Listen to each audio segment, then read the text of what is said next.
Wow, I'm so excited. This is our second meeting back. We're back in our speaker series. It's awesome to see everyone. My name is Lachelle, but everyone calls me La, Big La. If you know, you know. I'm so excited. Millennial Millionaires Movement was really, it kind of came out of nowhere for me. Our goal is to inspire, impact, and inform. I'm so excited we have a team. I'm going to just shout out very quickly Brandon. He's on our team. Doing? How's everybody doing today? Awesome. And then we have Janae Brown. Hey, everybody. Yes. So they're going to be joining me and asking questions. And so without further ado, I'm so excited to bring to the front of this Zoom my cousin. I look up to him. I was really hoping, I was like, if I DM him, I hope he's not like, girl, what's going on?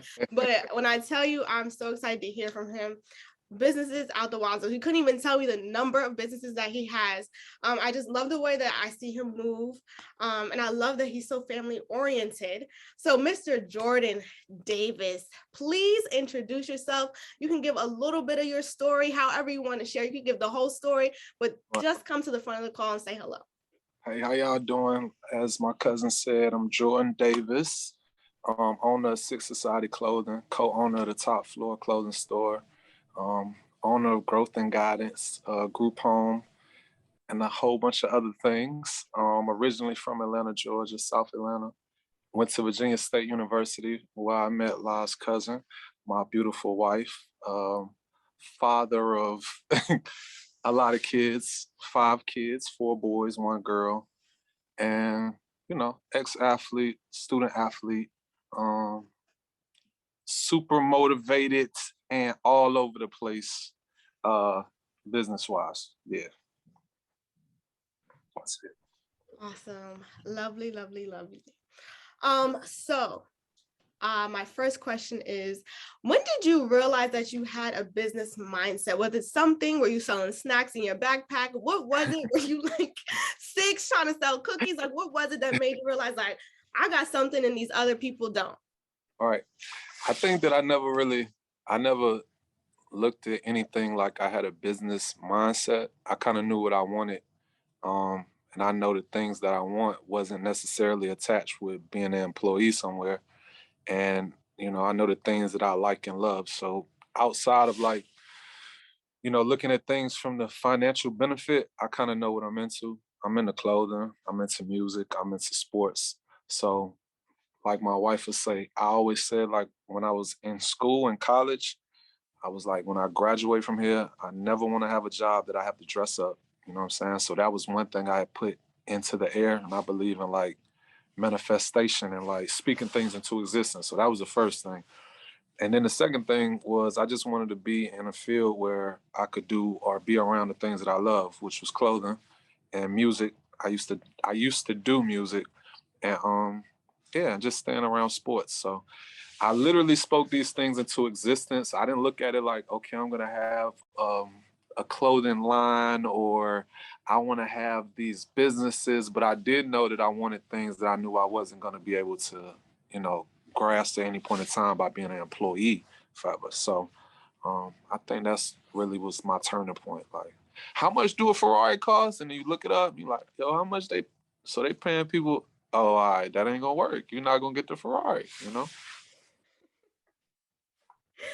How do you learn from business failures? I know that with multiple businesses, you are bound to be faced with challenges. There's dry months. A lot of people have clothing brands. And so you might think that this style is going to pop off and it doesn't. How do you bounce back and how do you learn from them? When it comes to like in the clothing industry, I try not to like look at anything as like a failure because I'm only gonna create and design the things that I personally like. So if I don't sell one item, like I'm cool because I'm aware, you know what I'm saying? And that's how I look at it. And the same amount of money that I would spend, to go get a Gucci or a Louis or something like that, I might spend $400 for that hat. I can probably make a lot of hats for $400. You know what I'm saying? So I never look at anything in the clothing industry as a fail, because literally if I made it, I liked it and I'm gonna wear it. So it is what it is. And I hope people like it and it sells, and it typically does. But in any other business, I think that I learned the most by failing. I don't want to say failing, but stumbling in business, because when you go into business, I know when I go into business, I'm always positive. I got like the Kanyeism. So I really don't have like one lane that I want to stay in. You know what I'm saying? I know I love clothing. I'm never gonna not do clothing. But with everything else, I'm really trying to, I want to take every swing. Like I'm not looking to hit a home run on one thing. I'm just looking to swing and swing and swing. So something that, I've been through a situation where I thought, okay, well, this business will yield $240,000 net profit a year, and it might have only yielded 84,000. And somebody else would be looking at that like, damn, that was a L for real. But to me, I'm like, I mean, it's 84,000 more than what I started with, and I really haven't had many. Before I go into the business, I'm gonna do enough research to make sure that, you know, even if I don't hit the top of the ceiling, if I at least hit a second base hit, you know what I'm saying? I'm gonna be okay with that, because the things that we trade off in doing business is time. And, with having 5 kids and having a wife, you gotta be with well, you don't have to be, but in my situation, I have a partner that's like super strong, super solid. She gonna stand beside whatever decision I want to make for our family. But if I didn't have it, I wouldn't be able to have no clothing store. I wouldn't be able to travel. I wouldn't be able to handle business.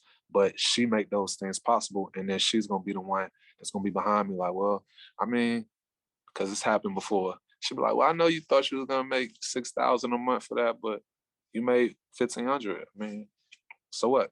You know what I'm saying? So I'll be the one be like, man, I ain't about to, I'm over. Huh? She'd be like, man, look, you might as well keep going. So having somebody that's in your corner or understanding your circle or having the best circle possible is like, it balances out even something that maybe didn't go how you wanted to, or fail per se, to be like, all right, it was just a lesson for real. It really wasn't a failure.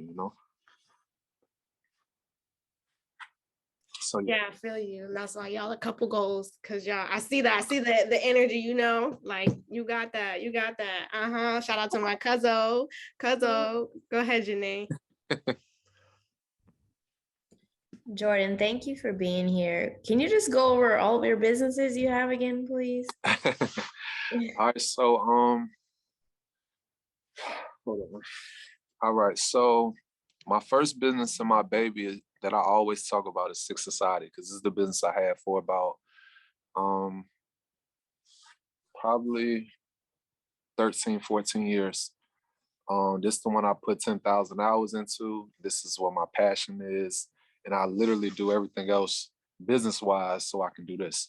So Six Society is the main one. The top floor where I am right now is something that kind of was a dream of mine, not necessarily this name, but having a business model of having a clothing store is something that I always dreamed about ever since I first started making clothes. So I have two. I call them my brothers. I call all my friends my brothers. I'm my only child. And they are my brothers. They started clothing brands, and then we got into, talking. And even though I've been doing it longer, I saw that they was decent. I was helping them do their thing. So after I kind of saw where they was at and where they was elevating to, I'm like, we might as well do a store. And so this was another business. The next one is a group home. So we're still in the process of this. We're at the ending process of opening up a group home, an ID group home, which is just an intellectually delayed individual group home. So it's for those individuals that can't necessarily take care of themselves. So we're starting with an adult one, and then we'll move into a youth one. It's kind of a passion of mine, community and giving back. So the group home sector, that's called Growth and Guidance. And then me and my wife, we have a home care agency called Leading Home Care. That's another industry that's kind of it's a little difficult right now, just because a lot of people is getting money from unemployment. So everybody don't want to work, and with COVID and stuff. So we're taking our time with that one. Most of the other businesses that I have, I've been sitting on them because I've been focused on the clothing store. And then I have a trucking company, excuse me, called Leading Road Logistics. And that's just a logistics company. I had 3 box trucks on the roads. We shifting over to dump trucks and 18-wheelers at the top of the year. And then the last company I have is called Only One Focus. And that company is in Dallas, Texas.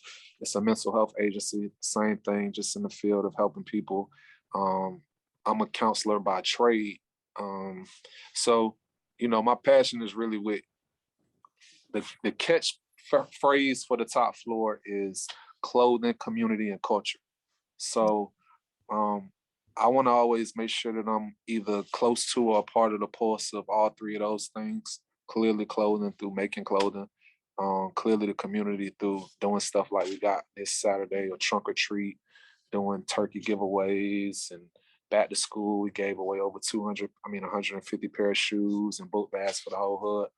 And then just the culture, like the same way we talk, and I had these similar conversations, the people out here that might know me from some different things, to let them know, like, you can change gears and get on a positive, track and still be who you are and be cool or whatever, and have tattoos and have 50 million kids like me, and still put it together. So yeah, those are the businesses. Yeah, Terrence wants to know, and I was going to ask you the same thing. How do you manage all of those businesses? Like, what does that look like? Well, first and foremost, like I said, for me personally, all right, so being as candid or transparent as possible, when I grew up, I always played sports. So I played sports from 5 years old to 21. So, you know, multitasking was something that you got to learn how to do at a young age when you're playing sports, right? So I look at most things in life like sports, which my wife hates, but a lot of things are relative to football. And the reason why I look at business like sports is because in all of my businesses, I have a partner, right? So there's things that I am, except the clothing line, right? Because I'm like super emotional about clothing. So I don't have a partner in the clothing line. But in every other business, I have somebody else that I can, talk to, defer things to, or kind of give them a task, or at least task manage myself, so where I can balance out what I got going on. I literally daily, I can't show you because we on this phone, but every day when I wake up, I write down every task that needs to be done, or I do that before I go to sleep at night. And I separate them. Well, here's an example, right? So on my computer, it's a sticky note, and I literally break down what the business is and what the task is for that business that I need to handle for that day. And, I mark everything off. Hopefully I get everything done. Today, as you can see, it ain't much marked off because I ain't do much. But that's what I do. And then, a lot of things get deferred to my wife, man. Like, you know, and the things that get deferred to her might not have anything directly to do with the business, any of the businesses, but it's really her taking on more responsibilities in the areas that I should be stronger in, which is like, you know, a wife might be like, well, can you go to the grocery store and get the groceries? I'm gonna be like, babe, that ain't happening. Like, you're gonna have to go get that. I need that hour or whatever. But it's really just being motivated. Everything that I'm doing, like I said earlier, is something that I'm passionate about or love. So I haven't gotten away from things that I'm, concerned about. I'm concerned about the community. I was raised by my grandparents. I don't want to say I was raised by my grandparents like my mother wasn't in my life. She was in my life, but I live with my grandparents. So, I have a certain type of, care when it comes to older people. So that's directly connected to the group home setting. I mean, the home healthcare setting. The group home setting is directly connected to just understanding how people get in these situations, to where if you have an intellectual delay, that's something you was born with, you're not going to have the same opportunities that me and you have. And the reason why you're not going to have it is something that you don't have any connection or any control over. And, that's going to pretty much, I got a soft spot in my heart for those type of people. So I personally want to help those people. With the clothing, I love clothing. My mom was a personal shopper when I was young. She was a model. So I've always been around clothes. I've always been around this type of environment. And with the clothing store, I worked for the second biggest retail chain on the East Coast, which is called DTLR. I still work there. I've been here over 11 years, and I've been a corporate employee for this company for over 11 years. So I've got to understand the inner workings of a retail company, shoe company.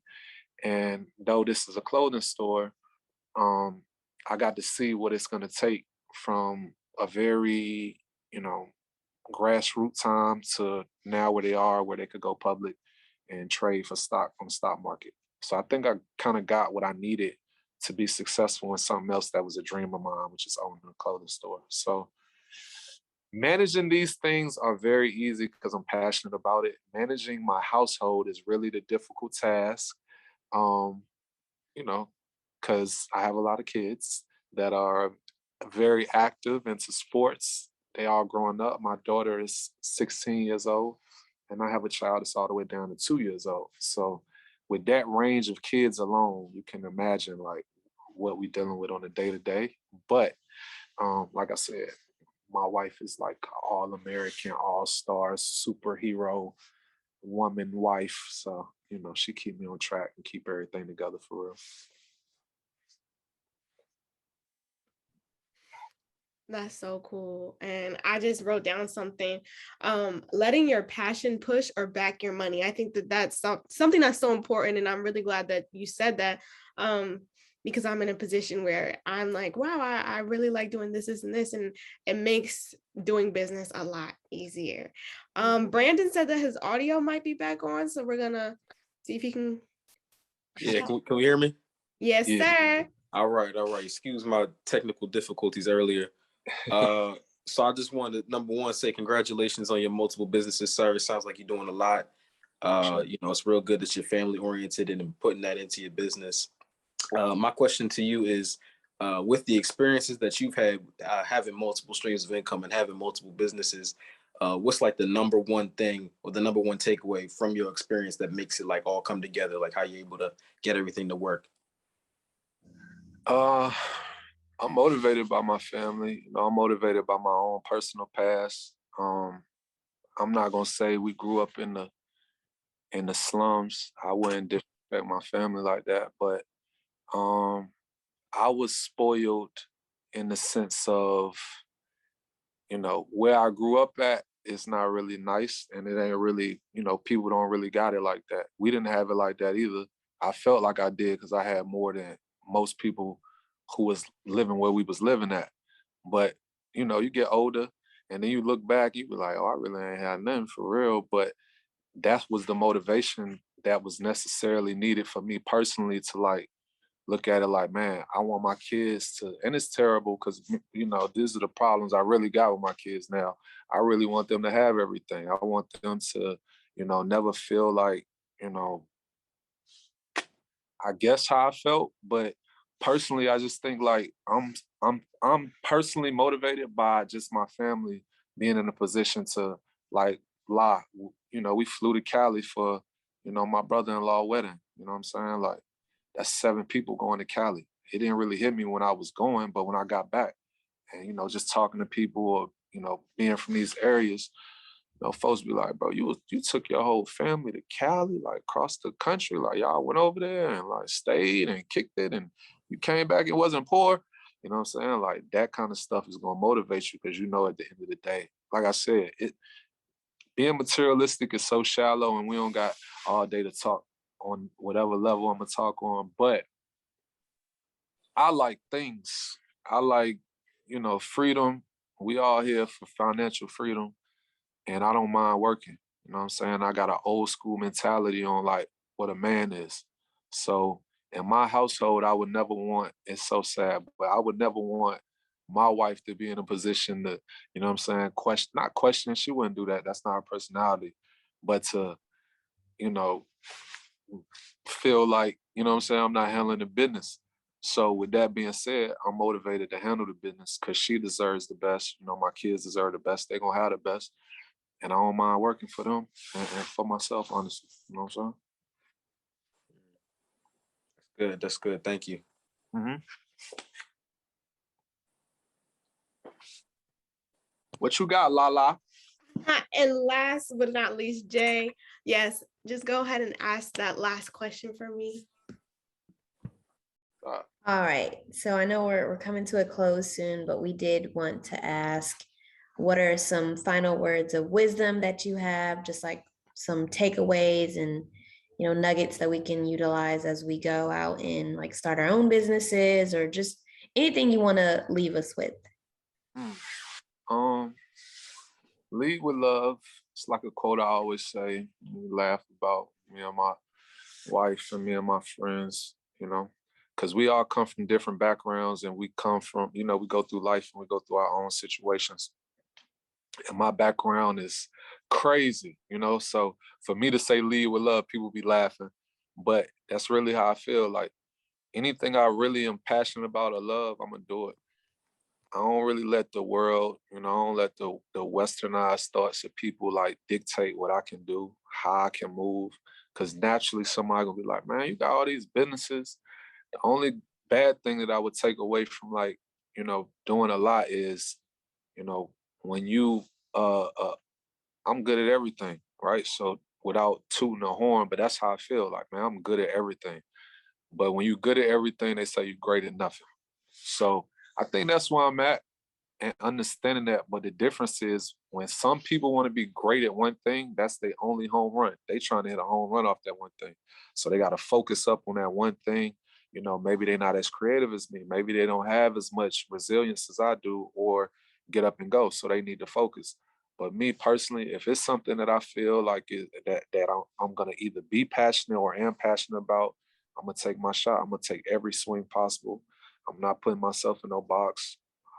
I would tell anybody, don't put yourself in a box. Don't let nobody else's experiences dictate how you move or the things that you think or what you think you can accomplish. And I don't know, just stay true. My goals are still my goals. The goals I had like hella long ago, those are still my goals. You know what I'm saying? A lot of them I've accomplished because I believe in like the power of manifestation and speaking things into existence. So the last thing I would say is, I said this on another interview, I've never prayed for something, never in my life. I never prayed for something and didn't get it. Never. It's never happened. People are like, yo, you tripping. Sound crazy. No, I'm being real. Like I never prayed for something. I got on my knees, you know what I'm saying, and humbled myself and said, you know, came to before God with a plan of like, this is what I'm trying to get accomplished. This is what I want. It happened every time. It don't never happen how I think it's gonna happen. It might don't. I might think, man, God, I'm trying to get a milli tomorrow. He might be like, yeah, you bugging. But you know what I'm saying? He gonna put me on the map, on the path to whatever it is that, you know, I come to him about. So that's the honest to goodness truth. You know what I'm saying? Just know what you want to do. If you believe in God or whoever you believe in, or if you don't believe in nobody, you just believe in yourself. Like, be real with yourself and be passionate and stay on your path, I guess. Yes, God, and yes, and amen. I was just, I saw on TikTok, someone was like, people love to say jack of all trades, master of none, but they don't complete the same. So I looked it up. It's a jack of all trades, master of none, though oftentimes better than a master of one. So that's the full saying, and it really coincides with what you were saying. Cousin, thank you so much for being on here with us. I loved it. I don't know, Damo, we might have to get you on here too, because it sounds like you got something for us as well. It was awesome having you all. Does anybody have any questions? I knew God used the word bugging. If you have questions, go ahead and put them in the chat. We have 4 minutes. We will definitely have to bring Jordan back if he is available, so we can really get into some nitty gritty and maybe even give us a mentoring session. We'll figure something out. Maybe we'll do like a dynamic duo, but we'll definitely bring him back. If you want to follow us on Instagram, the link is in the chat. If you just want to put some fire emojis in the chat, let Mr. Jordan know that he turned up today and gave us some really good information. That would be greatly appreciated. Y'all already know how I do. I put on a little bit. Do you have an accountant for each business? Do you have an accountant for each business? No, we're supposed to have an account we're supposed to have one account for all the businesses, a CPA. I think my wife on here. Yeah, you should be asking her about that. that's my accountant. My accountant right now is my wife. You know what I'm saying? But that's supposed to change in January, excuse me. Don't let the tax people hear us talking. See, that's what I'm saying. Damo, we got to get you on here. We have to. We have to. I'm not going to put you on the spot tonight, but listen, we might have to. Oh, yeah. Yes, we need to hear from wifey. See, Damo is set. For sure. Get her up here. She's going to be shy. We're going to pull her up there, I'll get her right. Yeah, well, listen, that's what I said. I'm not gonna put you on the spot tonight, but I'm gonna get you. We could do like we could set it up real cute, real nice. But yes, on that note, I'll put the link in the chat one more time. I'm gonna put on our music and we're gonna do what we do. Love. Think it's a game. Thank you. Yes, thank you. What? Walked in 30,000 in my pocket, had them getting go jail like $50,000 on you want me, gotta screaming like cause I got a check, niggas on the flip, I ain't got a flip, but I got it. Becky, this is giving Towson. This is giving Towson right now. Now she screaming like how much you made? Made $2 million off of me, tell you and I'm like They tried to drop me with a case, but you know I hadn't skated. I was singing like, ooh. I swear, boy, I know my role and I play. If you heard that I'm talking, then I said it. Oh, yeah. Wait, come back to the club. I'm a bad boy, but I don't wear big clothes like me. In the club, and a nigga in the bitty poppin'. And now she want a free drink to get up off it. Or Damo. I'm the nigga in the bitty poppin'. Her hair so like Jenny Rock. At the clip point, we flying. When I landed, boy, I walked in 30,000 in my pocket, had them getting go jail like $50,000 on you. You want me, gotta screaming like cause I got a check, niggas wanna flip, I ain't got a flip, but I got it. Get out to mix, she gon' wanna sit. Every nigga in the set, now she screaming like how much you made? $100,000 just in 2 days. I don't win looking cause they two-faced. I only roll with bitches for that two-pay. These adventures, I ain't worried about no new. Know they be true, got a set, and she always got my back, so I love that I'm her big dog and she my cat, and she love me. Right. Lady personal shop right now, after hours. I know, you see? We over here.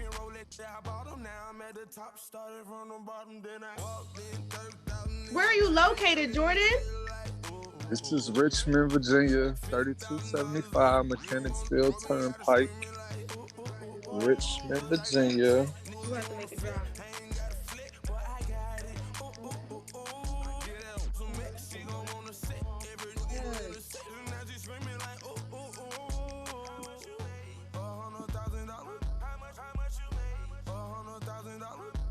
Hey, Kay. I just want to say hi. Hello, Kay. I'm gone, cuz. All right. Good night. Thank you, everyone.